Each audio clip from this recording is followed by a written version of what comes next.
Thanks everyone for being here. It's wonderful to see you. Uh, Today we're going to be talking about the Longevity Innovation in Higher Education Summit, offering a recap, including key insights and takeaways for higher education leaders. My name is Lindsay Beakley. I'm the Executive Director of Longevity Innovation at Arizona State University and also serving as an Executive Council member for the Age-Friendly University Global Network. And I'll invite my colleague Simon to introduce. Everyone, nice to meet you. Some of you already know. I'm Simon Chan. I'm the founder and CEO of an organization called Adapt with Intent, and I work with leadership teams, boards, and senior leaders at universities and colleges to think about how do they think about longevity as part of their strategy, and obviously the opportunity to be more co-generational. I'm also serve as the co-chair of the Next Cell Collaborative, which we'll talk a little bit about it, but it's a consortium of programs that are focused on transitions and midlife transitions. And I have the privilege of also serving as a senior fellow, impact fellow at CoGenerate. Awesome. Yes, I forgot to put that part. That's an important part. We are wanting to start by, I think this is a general practice for these webinars, but invite you to share in the chat how you come at this work. Are you someone new to the work? Are you a curious, a connector, somebody who's already doing things, but perhaps in a way that is fragmented and not necessarily sustained or scaled? Or are you a champion? Are you somebody that is dedicated to this work, who has a history with it and looking to continue to expand? So if you would put in the chat, are you curious? Are you a connector? Are you a champion? And as always, we invite you to make these offerings work for you. We realize everybody is coming at this from a completely different positionality within your institution, and realizing that all of us together are creating a field. And so your perspective is really valued no matter what level of innovation you're working at. This is us trying to create a critical mass. So feel proud of every aspect of this. Great, we've got a connect. Alyssa is a connector. Great, connector. Super, that's really helpful to know. So as you respond in the comments, I'll go ahead and share just the event that we'll be sharing about today was called the Longevity Innovations in Higher Education Summit, hosted by Age-Friendly University Global Network at the beginning of March at Mirabella at ASU. And for those of you who are not familiar with Age-Friendly University Global Network, this was born out of the generation of the 10 principles of age-friendly universities that was developed at Dublin City University in response to the World Health Organization's 10 principles for age-friendly cities, with the idea being that higher education should also have a response to our aging society and be thinking about how to integrate older adult learners, how to meet the unique learning needs of older adult learners. In 2014, ASU, Dublin City University, and University of Strathclyde established the Age-Friendly University Global Network, which is at this point 147 member institutions all over the world in 26 different countries who have subscribed to these 10 principles and are increasing age inclusivity within their respective institutional contexts. In 2023, that network went to ASU to be housed and supported, and we looked around at the North American region and realized that in that 10 years, so many similar and age-friendly university type work had emerged, and yet there wasn't really any umbrella organization that could cohere all of these very adjacent, very connected and related efforts. And so we decided maybe, our role is to act as a convener. And so that's why in 2026, we decided to launch the Longevity Innovations in Higher Education Summit to not only convene member institutions, but also those organizations that were doing very similar work, but maybe not under the auspices of age-friendly university work. Here are the 10 principles of an age-friendly university. I won't go over them. I think a lot of folks are familiar with them, but if you're not, please do go to afugn.org and check them out. They're intended to signal our commitment to including older adults within the university, not as an afterthought or a secondary or tertiary effort, but that older adults should be embedded within the institution at every level, within the core activities, and that the university should be oriented in a way that includes the opportunity of the longevity dividend. So please do go read those. And I always encourage institutions to figure out which 2 or 3 are really your institution is the most positioned to address. So the purpose of the summit was, again, I meant to convene like-minded champions, both individual champions and organizations, and to begin to define the contours of this field that we're all a part of, but don't necessarily have a discipline or don't necessarily have a vernacular. And so, by coming together, we start to see that we're not just doing this work in isolation, that we're not just, sort of raw being champions within our institution, not being a part of a broader sector-wide movement. So we wanted to demonstrate that there was a critical mass of us, and also to inspire a clearer future for what we are all working towards. So instead of all coming at this work in an uncoordinated, haphazard way, that we start to articulate what is the future of a age-inclusive university. What is the future of a modern 21st century university that is capable of meeting the needs of learners at every stage of life and connecting learners from different generations? What does that actually look like? And so those were the aims of the summit. And you can see on the right, several organizations stepped up to be on the steering committee of this event to ensure that it did in fact meet the needs of their constituents and their members, that this was valuable across different kinds of organizations and champions. So we're pleased to have over 100 attendees at this summit, about half of whom were executive level. So within the institution, that might look like a provost or a chancellor, a rector, or if it was a nonprofit or a for-profit organization, it was maybe a president or CEO, but also senior academic leadership, faculty, and then other kinds of roles depending on the type of organization. And then over half were from higher education, though some represented aging services or senior living or other nonprofit organizations, real estate, development, and consulting. So a really nice cross-sector representation here, and an opportunity for us to look at what some of the opportunities were that weren't just isolated within an institution, but potentially networked across partnerships or across cross-sector collaborations. So given the steering committee representation that we had identified these kind of innovation clusters, if you will, or types of age-friendly or longevity innovations that we already knew would be represented at this conference. So going clockwise here, we knew that there was a cluster of innovation around longevity leadership executive education. This is inspiring the next generation of leaders to understand the longevity opportunity through executive education work. You all are obviously aware and familiar with cogeneration, but we considered that its own cluster.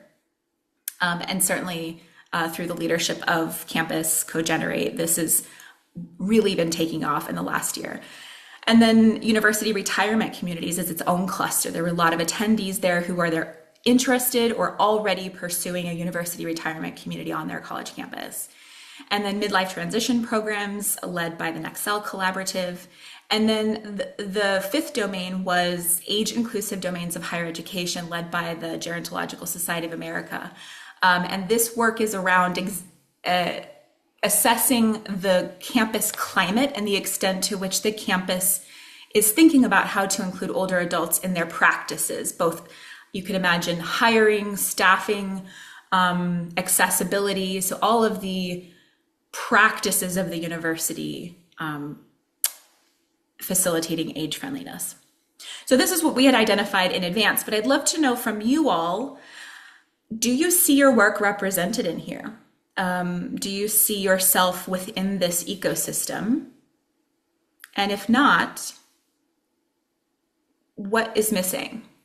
And please feel free to unmute yourself or or contribute in the chat, I suspect a lot of us would identify with the cogeneration cluster, but let me know if you think that this is visibly missing something. This is kind of the exercise of the summit. Who are we missing? And just maybe to open up the conversation, and to whatever degree you're comfortable, we'd welcome you to come off camera, really engage in this. Like, part of this is really to have a rich discussion. We're a nice small group. So to whatever degree you're comfortable, maybe come off camera, come off mute, and in the next few parts of the conversation will really be about trying to create a conversation with you all around this ecosystem building that we're talking about.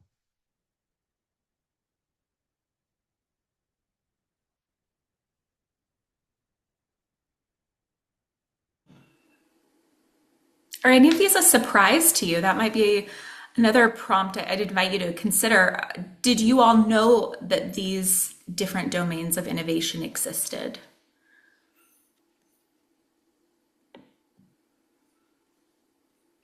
Hi, everybody. I'll jump in. Hey, Matt. Hi, Matt. Good to see y'all. So I'm curious. I think I'm kind of answering this question. It's really helpful that you visualize it in this way, and I'm curious. Oops, sorry. I was aware of, these different domains, but certainly much more conversant with some than others. Were there any moments of like helpful connection that took place at the conference, and like folks talking across the domains and sort of realizing that there was sort of more of a chance to connect?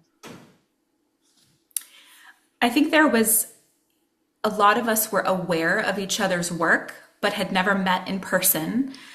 So it was certainly an opportunity to see a lot of overlap. So, for example, I would say there's overlap between cogeneration and university retirement communities. I think we'd agree with that. So while I'm visualizing them as separate clusters, I think you could make the argument that a lot of these things overlap and belong in the same field. And that was my sense in the room, is that everybody felt like they belonged to this discourse. And that was, really our goal, because outside of this particular setting, I think oftentimes, if I go to an aging conference, I'm the only, university administrator there. And I'm thinking about very different things than a lot of my gerontologist colleagues are thinking about. And similarly, if I go to a higher ed conference, I feel a little bit of a fish out of water because I'm not thinking about 22-year-olds. And so I think that was the sense in the room. What do you think, Simon? Yeah, I'm gonna give Lindsay a bit of props here because she's gonna downplay her role in this. So if we actually go back to like the OG-ness of like how this started, it was really around conversations that a few of us in these clusters had about how lonely the work is. And I wonder if you feel the same way. But a lot of people especially in the higher ed context, are who are in the longevity space, oftentimes find that they're very alone. They don't necessarily have support. They don't have colleagues to talk to. And really, Lindsay took the bull by the horns to say, there are people, like, we know of within our network, there are people who are out there actually doing this type of work, but we haven't really convened or had a conversation around that as a more of an umbrella to say that, you know what, longevity is impacting all aspects of society, including higher ed. But where are all the innovators and how do we start convening them? So to Matt, to your point, my experiences when I was there and what I've heard from others is that it was like I found my people, right? It is and we'll talk a little bit about kind of what we heard, but the purpose of it was to try to have one unified conversation. And I think the unified conversation, which we'll talk about for each of you, I think is an important one because it's very hard to get traction within your institution around investment, resources, you call it whatever it is, to do the things that you love without that unified view that this is actually, I'm not just doing something that is about a university retirement community or just about Ollie, that this actually fits into a much larger picture.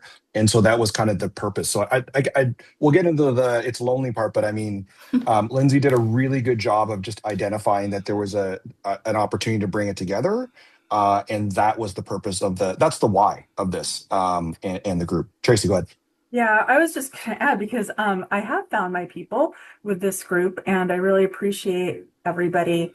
Matt is right down the road at Goucher College. So we're about a mile apart. And he's working in the university retirement kind of arena, which also includes cogeneration. I feel like I have the lifelong learning and I want there to be more cogeneration. So I'm really positing that, at my institution is something that we really need to be considering. And then we're also taking a look at doing a midlife transition program, which I've actually roped Simon in to helping with that. And I'm very happy that that's kind of coming along. But all of this is to say it's been years actually. So going on years of feeling like I'm talking and I'm trying to convince people, I'm trying to say things that resonate to the people at the university. And many people will shake their heads and say, yes, I agree, this is great. But then we all are busy, we're all doing our own thing, and we go our separate ways and nothing comes of it. And so I'm finally starting after years to see some traction that I'm having, and that's really rewarding. But I don't think it's over yet by any stretch. So I appreciate having a group like this to go back to and hear and learn from. I love that you provided such a thick description of the all of these I mean, this visual is flawed in that these really should be like a really complex Venn diagram because I mean every single part of this touches something else on this graph. And like I can imagine people in URCs are thinking about the accessibility of the campus and who is, these are conversations that all of us are having. All of us are sort of fighting the same villain in the room, which Leanne Clark Shirley so beautifully described as age segregation. We're all trying to fight against age segregation, and we just haven't all named that word, right? We haven't all said that's what unifies us. But that was the experience of the conference, is realizing, oh, like we're all pressing on the same issue. Any other thoughts about this? Anybody curious about any of the bubbles? Yes. I didn't go into great detail about any of them, but this would be a good time if any of these are new to you.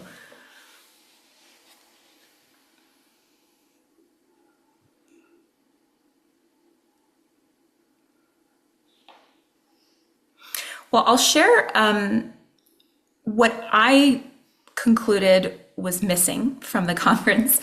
I definitely felt that there was a conversation around intergenerational housing that didn't fit squarely into the URC conversation and wasn't just cogeneration, but best practices around shared housing and intergenerational housing. And we had a lot of wonderful thought leaders from Ohio University, SDSU. This group knows well Frostburg State University and Live Together. They were one of the winners of the CoGen Big Ideas Challenge. So we got to hear a snippet of that in one of the videos that was shown. But it definitely felt like there was some kind of coherence around intergenerational housing that warranted its own domain, even if overlapping. However, you'll note that there isn't necessarily an authority or some kind of organizing body around this particular domain. So I felt like it was underrepresented in our initial conceptualization of our ecosystem, but definitely deserved a place in the broader discourse going forward. And I also felt like perhaps what was implied in a lot of the dialogue, but not necessarily named as a cluster of innovation, were financial models. For those institutions that may be working on promising financial models and testing them in terms of how to expand offerings to this new segment of older adults and how to sustain their organizations through that strategy. I don't know that had its own domain, but certainly was part of a lot of the conversations. And similarly, age-inclusive university marketing. We talked a little bit about storytelling, but this is, to the extent that universities are thinking deeply about how to represent older adult learners and intergenerational learning within their branding, within their images, within their institutional narratives. I would say we missed branding professionals in the conversation that should have been there if there are some. And finally, I felt that age tech was something that there was a little bit of expertise on, but not named explicitly. And that is, how are universities operating as engines for emerging age tech solutions? And, connecting older adults to young up and coming engineers and thought leaders and business leaders as these age tech solutions become incredibly important to healthy and resilient aging. So that's just kind of what I thought. Simon, did I miss anything that you felt like future summit should really include? No, I don't think so. I think you've done a good job of representing some of the groups that were there. I think to Matt's comment around like did they intersect? There was a pre-conference to the conference that was focused on a lot of the real estate, university retirement community side of things, and I found it very interesting because the next day when the university retirement community folks blended in with the rest of this ecosystem, they had never thought about Sorry. they had not thought about the what they were talking about around space actually connected to cogeneration, connected to, well, if I want to bring people into my university retirement community, maybe a midlife program makes sense, right? And I think the connectivity across each of the spaces are probably the parts that were really interesting. But I think for the most part, you've captured the main ones that were represented. I'd love to hear more if there are other bubbles or other clusters that we haven't captured, because I think it just paints that mosaic and fills in the blanks. We'll get some of that from our survey. We're still collecting responses, but I think this hopefully encourages all of us to see that this really is a field. This is a multidisciplinary field.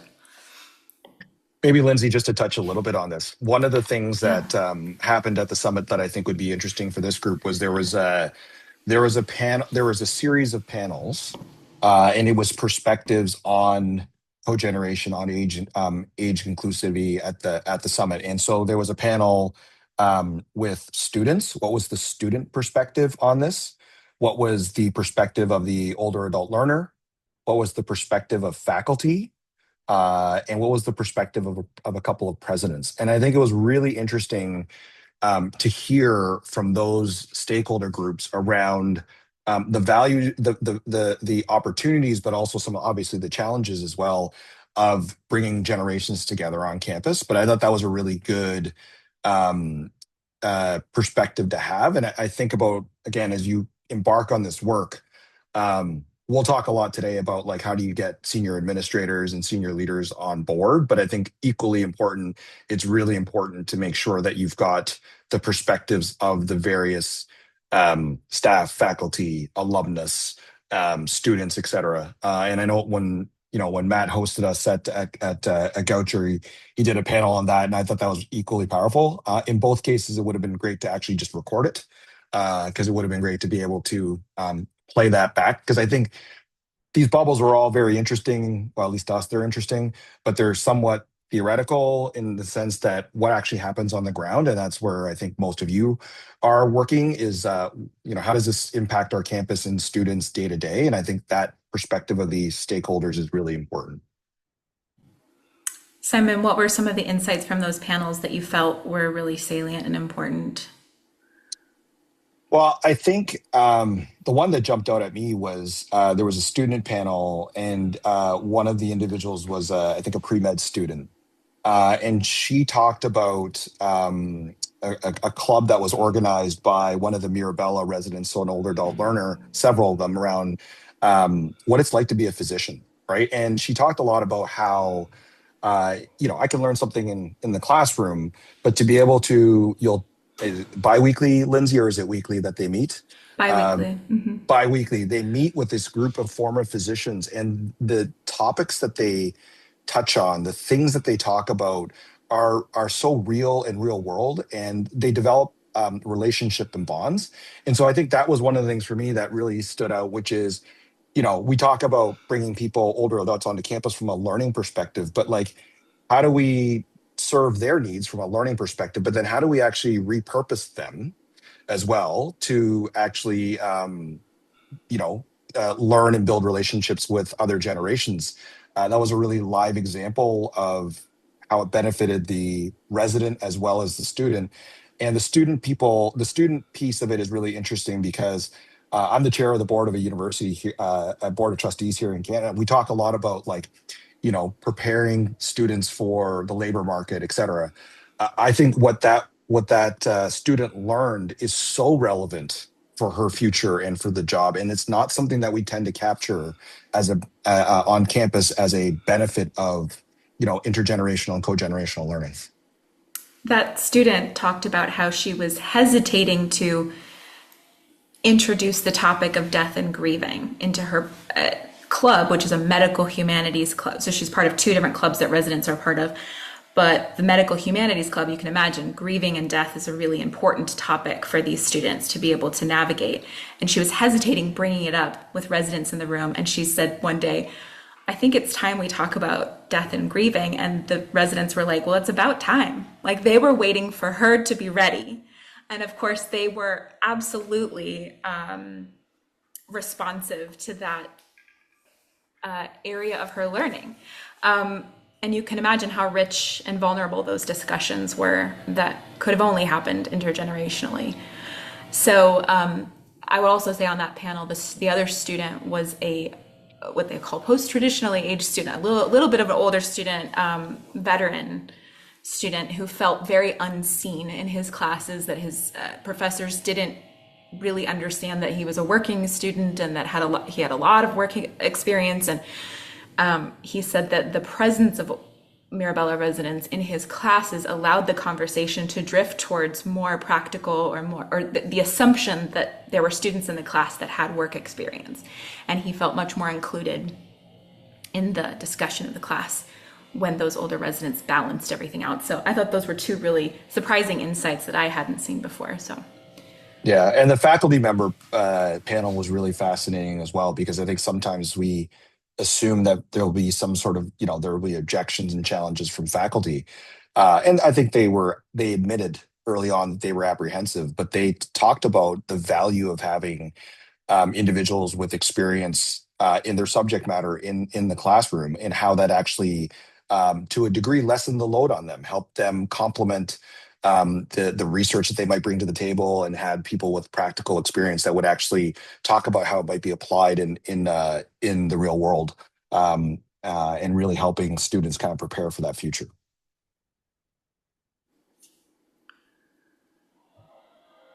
So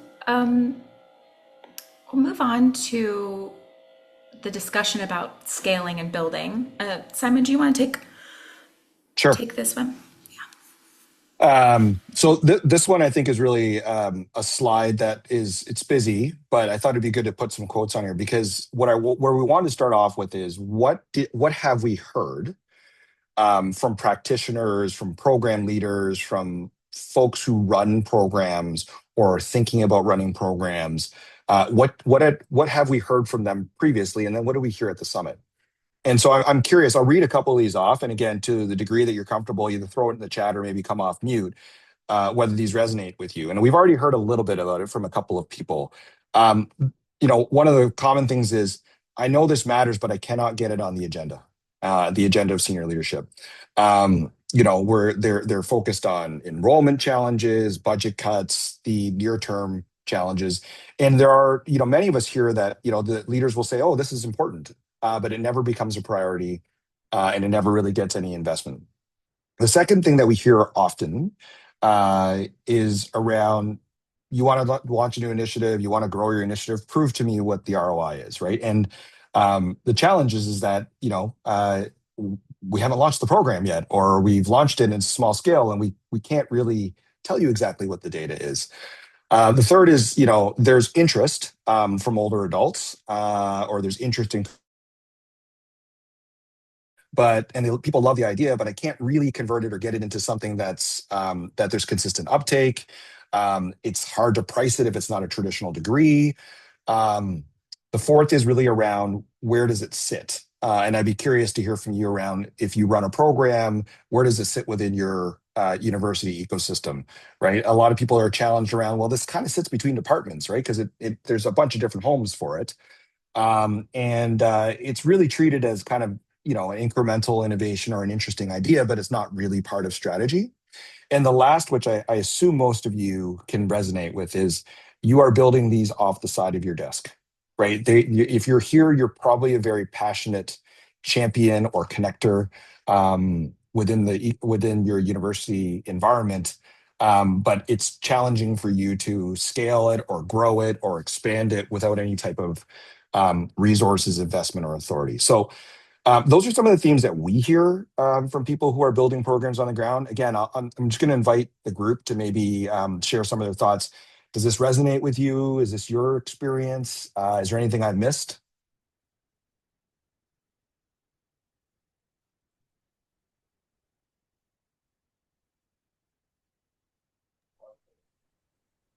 Everybody, or a lot of you already know that which one resonates with me, but being asked to prove ROI before we build it, it's sort of the two-sided coin of having senior leadership buy-in. This is a moment in which the higher ed sector is under such duress. And so when you do get buy-in, I think managing expectations and trying to kind of secure the time that you need to do this work thoughtfully to scaffold it, right? So that, friction points and learning curves are kind of accounted for. That can be a challenge. And I think it's sort of again, it's a good problem to have in a lot of ways, but it's one that, sort of from where I'm perched, I would just sort of, encourage folks to be attentive to that expectation management from an early moment, because, it's understandable that senior leaders, they do then want to see kind of dials moving, right? When investments are made in this work. So it's manageable, but some proactivity is needed. Yeah, and Matt, it's interesting because ROI, and coming from the academy, ROI oftentimes is associated with financial ROI, right? But I think there's a lot, as we just talked about, there is a lot of intangible, non-financial return, so to speak, on the investment. I mean, the discussion we just had about the student panel around the fact that there is a return on the investment, but it's not something I can't give it to you in a spreadsheet, right? And I think that's a bit of the challenge. So I think it's good to get the attention, but it's also the expectation continues to grow. And I would just add briefly that I think one of the angles, like per your point, Simon, is, if you want to get a little more actuarial before you can show like revenue streams directly, look at retention and think about, among sort of younger undergraduate students, the ways in which some of the work that we're doing can address disconnection and loneliness, and then try to draw the connections. And I mean, I don't think they're belabored connections. I think they're real connections to students persisting and staying enrolled at your institution. And then that does become quite directly actuarial in the ways that, we have to engage with at certain levels of our institutions. Yeah, and I think that's part of the value of what the higher ed summit. I think coming out of it is there was a consensus around we need to build some framework around ROI that's to some degree financial, non-financial, that we can share with this type of a community or our community here, because that's how you build it. Callan, hopefully I pronounced your name right, but she talks about building on the side of your desks, right? Is really something that I think most of us are challenged with. I'd be curious, you can raise your hand function if you want, but how many of you are building what you're doing off the side of your desk, or you feel like you've actually got the institutional buy-in that you need? And the other part I think is interesting of your comment as well is that really the systems are built for traditional age students, and how do you work through that friction point around traditional age students and older students and combining both. Any other comments around this list? Anything I've missed? Callan, you came off camera. If you want to add to that comment, feel free. Please, Sorry. please add to this, Callan. This is such a good point. Oh, thank Yeah. you. And you did pronounce it correctly, so thank you. No, I think it's for us, it just comes down to a lot of communication. I manage the Ollie Institute at Tufts, and we've gone through some system changes recently, and um, no matter, just trying to explain to our members the benefits of kind of using some of these systems. It's like, you get text alerts if there's a situation on campus or something like that, but they still feel if some of the questions we ask in the system, they don't see the direct link to like, oh, why do you need my date of birth or something like that. It's still very connected to like, well, you use it for undergrad, so why are you using it for us? So I think we've been really lucky to have support to come up with language to explain that. But yeah, I know it's just something I think a lot of people probably in this space probably kind of have to work around and figure out. So any additional thoughts on that would be appreciated. Well, I think what you've raised is a design challenge, right? Like we have designed higher ed institutions for 18 to like Mhm. let's stretch it even say 30, 35, right? And it was not ever designed for the population that you serve in the Ollie programs. And I think it's a challenge, but it's also a real opportunity. Mhm. I can By, add, oh yeah, yeah. Oh, please, Tracy. sorry. I was Mhm. just going to say I can add to Callan because I'm also the director of an OSHA program, the one at Towson University, and I've been actually sort of taking it from a different angle, in a sense that I'm trying to make a case for intergenerational, cogenerational work, and age inclusivity. We just became an age inclusive campus. In February, so that was really exciting. But it doesn't stop there. It means that we have to actually uphold all of those principles that Lindsay started out with. But I tried to actually identify how working with older adults across the lifespan, people across all ages really, will impact and benefit traditional college age students. I think that's the first place that my higher ups want to sort of have evidence that there's a case for that. And then I also am trying to really build the case of the fact that we have a growing older population in the surrounding area, while the traditional college age student is that population is shrinking. And so how to make it a business proposition also at the same time. So I have I have an art background and I'm trying to sort of spell this out in business terms to people who I think that's their language that they speak. And I've worked in higher education for, quite a long time now. And I understand, it's really about the student, the person who, is really generating all of the reason that we're here, at a university. And how does it impact them? How does it benefit them? It's not just a benefit to older adults or to whomever. It is a two-way, hopefully transformational kind of engagement that works, across on both sides.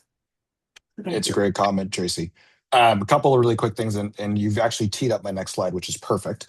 But a couple things. One is the OSHA Lifelong Learning National Center of Excellence Best Practice from Northwestern was at the summit, and I think Ollie. My view is that Ollie programs are actually one of the very strategic entry points for this type of work. It's very exciting because you already serve that population. But to Tracy's point, how do you take that population and actually show benefit for the broader institution? And just to make the point, this longevity piece is not just a higher ed thing. In the state of Maryland, where Tracy's at, there's a longevity ready Maryland initiative at the governor's level that is talking about how do we build infrastructure to support longer lives and an age diverse society. So it Lindsay showed kind of like the ecosystem in higher ed. It's actually a much larger picture, which should be winds at your back in terms of how you think about scaling and investing in programs. So Lindsay, can you move on to the next slide? I'm going to talk a little bit. So this is what we hear from folks like yourself who are working on programs. What we heard at the summit, as well as through our travels, is why does this work struggle to scale and get investments? What's the filter that senior administrators and boards use, whether they say it or not? So I wanted to go through a few of these things, and as I'm going through them, I'm really curious if these are things that you've heard as you think about scaling programs. So the first one is it a strategic priority, and is it the right time? Like, why do we need to do this, and why now? Right? We've got competing priorities around enrollment, budget, near-term pressures. Like, why is it that we need to do this now? The second is back to, does this actually move the needle? Right? If I'm worried about my enrollment challenges, does this actually move the needle? And is it a credible path to some sort of revenue, some sort of funding, or some sort of strategic value? Which is a little bit what Tracy just talked about around the broader question of how does engaging an age diverse population help the core part of the institution, which for the vast majority of you is going to be traditional age students. I think is a really important question because that is about the viability and the materiality of the impact. The third is there demand, right? We hear a lot about people are interested in it, but like who's showing up? Are employers interested? Are partners interested? Are learners interested? The fourth is, again, is this core? Is this kind of a niche thing that just hangs off the side of a university? Or is this something actually that's going to align to our academic mission and actually propel our academic mission forward? These are kind of, again, the things that they think through. And then the fifth one is, all right, who owns this, right? Because again, who owns and delivers it, especially if it's something that cuts across a higher ed institution. So maybe, Lindsay, if you can advance to the next slide. My question to the group, as I kind of go through this, is on the ground, what are we here? In the middle is what happens at the leadership table. And so how do we start bridging the gap, right? So it's really around how do we have clear strategic linkage to the mission of the university or the institution? What are some credible signals that show this is a thing? And part of, I think, the Longevity in Higher Ed Education Summit was to actually give each of you and the people in the ecosystem a bit of those early signals, right? Because back to it's really lonely. Now you can start pointing to other programs, other clusters, right? Because that's the very first question they're going to ask you is, who else is doing this? Every university and college wants to be innovative, but they don't want to be first, right? So how do you show them examples that this is actually already moving? It's under the surface. What's the quote unquote customer or student value proposition? Who owns it? And what's the governance model and resource model looking like? So again, just curious from the group, of this list, is there a specific gap that you see where you're saying, what, actually, this is kind of what's been holding me back? And I'd love to just kind of have a discussion around a gap that you see holding you back. And are there ways for us to chat a little bit about how you might be able to move forward with that? I'll just jump in and say I've been largely silent because I feel like I'm about 4 steps before even some of like this really bigger conversations. And so this will be really helpful for me thinking about if I can ever even get it anywhere close to off the ground, right? And and so just for me in my position, I don't even think senior leadership is thinking about this, right? And I'm trying to figure out how can I start the conversation in a way that's going to set me up for success later. It's a great point, Alyssa. I think part of it, so I think most senior administrators are not thinking about this. They're thinking about the enrollment cliff because that's front and center, but this much broader age diversity or age inclusive opportunity is something I would argue is not on very many higher ed leaders' radar. So I don't think your institution is probably any different. In terms of how to get started, I think a bit of it is the education process around some of the really macro factors that are happening that are going to get the attention of a board or a leadership group or a dean or a chair, right? To get started. But I think it's about highlighting some of the mismatches between who we serve as higher ed institutions and where the country's going and where your communities are going. Maybe because I'm still thinking about Callan's message that was so spot on about having to work within these systems that weren't designed for older learners. But I think that part of the answer, Alyssa, is becoming intrapreneurial within your institution and like coming up with a minimum, this is the business term, right? So I'm a minimal viable product where you can demonstrate there's a demand, here's how it would work, here's, here are the processes that support it. So Callan's comment is like, how do you work within these bigger systems? Coming from a ginormous university whose systems are incredibly scaled, they're very big systems to have to work in. I have found that building relationships with middle managers across every unit of the university who get it, who understand what I'm trying to do, who have helped me figure out workarounds to get residents into every aspect of the university, has almost created a proof of concept that it can be done.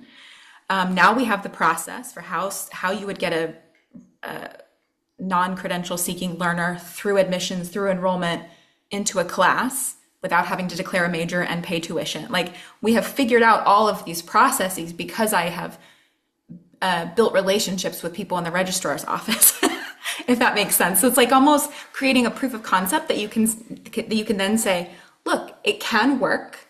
Here's how it works. Here's what the cost was. Here's how problematic it was. Like, you can kind of show them that it's not as big of a disruption as they might imagine it to be. And also you have a story to go with it. Look, now they're in classes, or now they're connected to students in this way. Look what the outcomes were. Look at the story associated with it. You now have like a win, an early win to use as a vehicle to communicate your ideas. But those early wins, I think, are so important as an entrepreneur or intrapreneur in communicating what the potential is. I also think that there's a lot. I think there's different ways to actually raise the topic as well. But I think Lindsay's point about being intrapreneurial is a really good one, because almost everybody that I've seen in this space in higher ed, they're intrapreneurial. They're trying to figure out a way to get this topic, whether it be through a small pilot or whether it's actually hosting an event like Tracy's doing in the fall, to get people to pay attention to this topic. It could be a Trojan horse. Like, I think what Tracy's doing at Towson is a bit of a Trojan horse. It's an event on longevity and reframing retirement. But the way it's designed is a Trojan horse to get people within the institution to think about, wait a second, our population is changing. If we're supposed to be representative as anchor institutions of our communities aren't just 18 to 24-year-olds or 18 to 25-year-olds, whatever the number is, right? And so finding different ways to raise the topic, to raise awareness, I think is a way to get started. And I would also rely on the peers here, because each of you have tackled in various ways building relationships or talking to enrollment. Like, there's a lot of this is just hacker style. Like, if I want to get something started, I got to talk to people who have hacked through the system, right? And hopefully what we've been doing here through the Campus CoGenerate group is to give you folks that you can contact to help you be part of your hacker list. So Lindsay, maybe what I'm going to do is move on to the next one. So this actually dovetails into your question also. Thank you for always teeing up my next slide. Is really kind of how practical steps for how to begin. And this is how to begin yourselves, but also get, whether it's your chair, supervisor, dean, however far up you can get. So a couple of things I would start. First is start off with the data and understand the data of your student, your faculty, your alumni, data around the demographic data of your communities. I think showing them the data around the age diversity of your community and also the age diversity of your student base or your faculty base is helpful for them to see that. It's not data they tend to see. The other one in the current state, and I know that there was a session on this that hopefully some of you attended, is around asset mapping. The idea that you probably already have a lot of things related to this on campus, whether it be faculty who are researching it, whether it's an OLLI, whether it's a cogenerational program, but really show that this is already happening on campus. So that's kind of the first thing. The second thing is, to whatever degree, I think it's important to get some sort of champion, an internal champion. And again, I know obviously it's this buy-in of executive team trust, but it's getting an internal champion. Can I get a chair to help champion this? Can I get a dean to help champion this? But having some sort of institutional champion is very important, and that's a lot of kind of blocking and tackling and the relationship building that Lindsay talked about. The third is external experts and thought leaders. You don't have to be the ones that convince your institution that this, or your champion, that this is important. Bring people from the outside. Bring people from this cluster. Bring people that you connect with, who you may have connected with, who are at the Longevity Innovations in Higher Ed Summit. Like, those are people that you can bring in from the outside. I think you know this, but it's super weird. We always think that people from the outside know better, even though they say the exact same thing that we've been saying internally. And so find ways to bring experts from the outside, and certainly tap myself, Lindsay, others in this group. We have a pretty good ecosystem of people who are thinking about this. There's not a ton of them, but there are people who are thinking about this from a higher ed perspective. The fourth one is, if you get traction, don't underestimate the change management. I think this is Callan's point around our systems, our narrative, our marketing, you name it. It is built for traditional age students. And so what is the change management internally with faculty members, with staff, with leaders, to help them understand what's the why? Why should they care about longevity? Why should they care about intergenerational initiatives? And then, to Lindsay's point, is there something small that you can pilot? Is there a half-day event that you can run, a half-day program, a one-day program? There's all sorts of different ways to kind of start. And once you get there, do your best to gather feedback, get stories, right? And a lot of this is, if you go to startup land, this is a bit of a fake it till you make it, right? And I really believe that that's what you need, is a really good story. So these are just ways to get started. Happy to maybe just see if anybody has any questions about anything I've shared.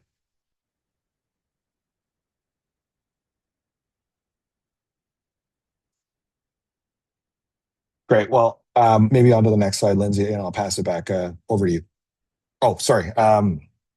Just before I pass it back over to Lindsay, we talked about how do you hook this into some broader conversations. And again, depending on the stage you're at, Alyssa, I wouldn't certainly expect you to, necessarily hook each of these conversations, but just to give you a bit of a sense of some of the themes that came up at the summit. But these are, I call them the 5 shifts that, leaders can't ignore. One is the idea that the life course has changed and our models have not. Right? There's lots of, if you want to dig into that, there's lots of evidence that shows people are living longer, but institutions, higher ed, and otherwise have not redesigned themselves. The second is that this is a very large and growing cohort of people. In the US, I think 50 plus AARP said it's the third, if it was an economy, it would be the third largest economy in the world. So we are missing out on serving a 50 plus population that is enormous, and enormously, and in many cases more affluent than others. So again, that's a pure economic piece of it, but that's something to think about. I think we know this, but our revenue model is far too narrow. If we're going to sustain what it looks like, we really only monetize and serve people for 20 years, and then we kind of only talk to them when we want, donations and advancements. That does not make sense as a model. This is also, I think, uniquely higher ed, which is we're uniquely positioned to deliver on intergenerational learning, right? There's a real interesting value proposition. And when I've talked to senior leaders or deans who get it, they start realizing this is actually mission aligned. It's actually we are serving learning just to a different population, and to bring generations together to learn. And then the last one I would say is, this has happened before. So people are like, this is brand new. This is not brand new. When universities first started, they did not serve the masses. Through the GI Bill, we opened it up and was more education for all.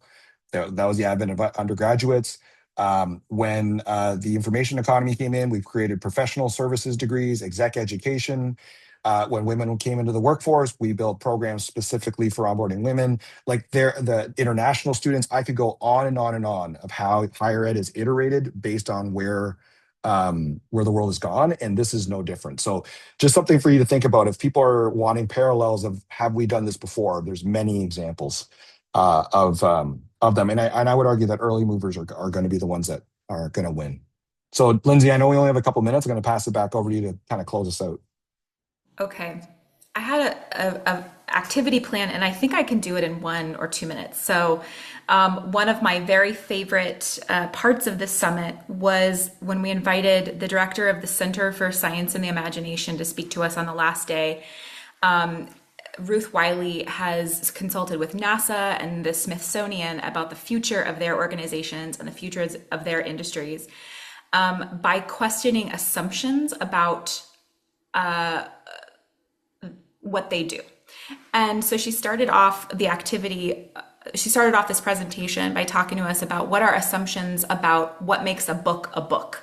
And in the chat, I want you to spend 10 seconds telling me what you think a book is. What is required for a book to be a book? Does it have pages? Is it a story? Does it have words on it? Like, what makes a book a book? So take 10 seconds and ask your brain, what makes a book a book?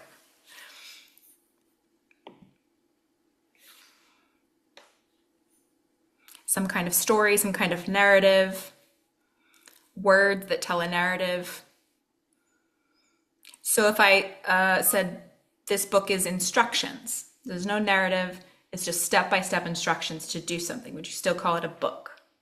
What if it was, I think, even 20 years ago, if somebody said you would now be consuming books with just, auditory listening, you'd be like, well, that's not a book, that's something else. But we definitely call that a book now, right? Yeah. Oh, you might call it a manual. So the idea is that in order to imagine the future, we have to question some of our basic assumptions about what we think is necessary for a university to be a university. So this will be homework for you if you don't mind me assigning it. But I found this to be incredibly valuable to list everything that you think is necessary for a university to be a university. And I also want you to consider what your colleagues would say to that question. Do they necessarily think that it serves young people to be able to get jobs? Is it necessarily a physical place? Does it have buildings? Does it